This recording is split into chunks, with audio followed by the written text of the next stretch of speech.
নমস্কার বন্ধুরা, অনুজ কিচেনে সবাইকে স্বাগত জানাই। আজ আপনাদের কাছে শেয়ার করব ফুলকো রুটির রেসিপি।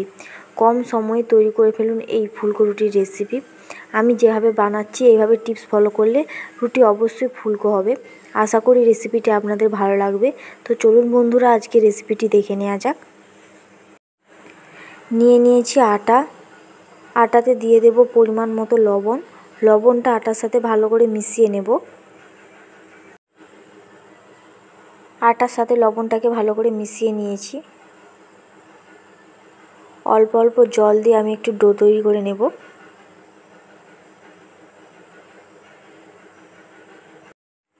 আটাটিকে কিছুটা মেখে নিয়েছি, আরও কিছুটা জল অ্যাড করব।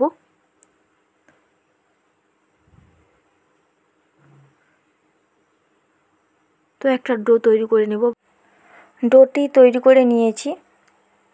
ঢাকনা দিয়ে ঢেকে 5 মিনিটের জন্য রেস্টে রেখে দেব। 5 মিনিট পর ফিরে এলাম। তো দেখুন বন্ধুরা, ডোটা কত সুন্দর সফট হয়েছে ঢেকে রাখার কারণে। ডোটা থেকে একটু একটু করে অংশ কেটে নেব, কেটে নিয়ে লিচি তৈরি করে নেব।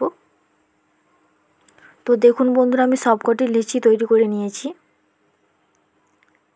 এবার রুটিগুলো বেলে নেব। নিয়ে নিয়েছি একটি লেচি।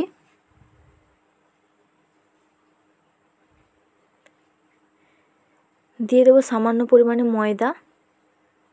লেচির সাথে ভালো করে মিশিয়ে নেব। রুটিটিকে বেলে নেব। তো দেখুন বন্ধুরা, আমি রুটিটিকে গোল করে বেলে নিয়েছি। তো দেখতেই পাচ্ছেন আমি কেমনভাবে পাতলা করে বেলে নিয়েছি।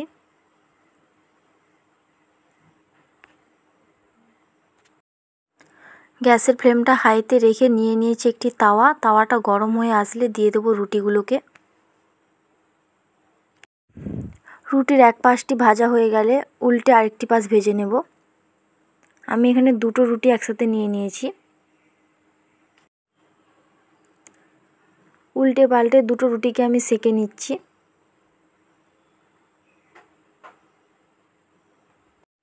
একইভাবে বাকি রুটিগুলো ভেজে নেব।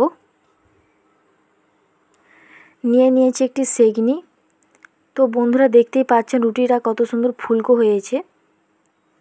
নামিয়ে নিয়ে গরম গরম পরিবেশন করে নেব। তো তৈরি হয়ে গেল ফুলকো রুটির রেসিপি।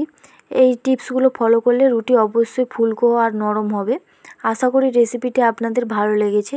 তাহলে একটি লাইক, শেয়ার, কমেন্ট করে দেবেন। তার সঙ্গে সাবস্ক্রাইব করার অনুরোধ রইল। আজকের ভিডিও এই পর্যন্ত। দেখা হবে নতুন কোনো রেসিপির ভিডিও নিয়ে। ভালো থাকবেন, সুস্থ থাকবেন। ধন্যবাদ।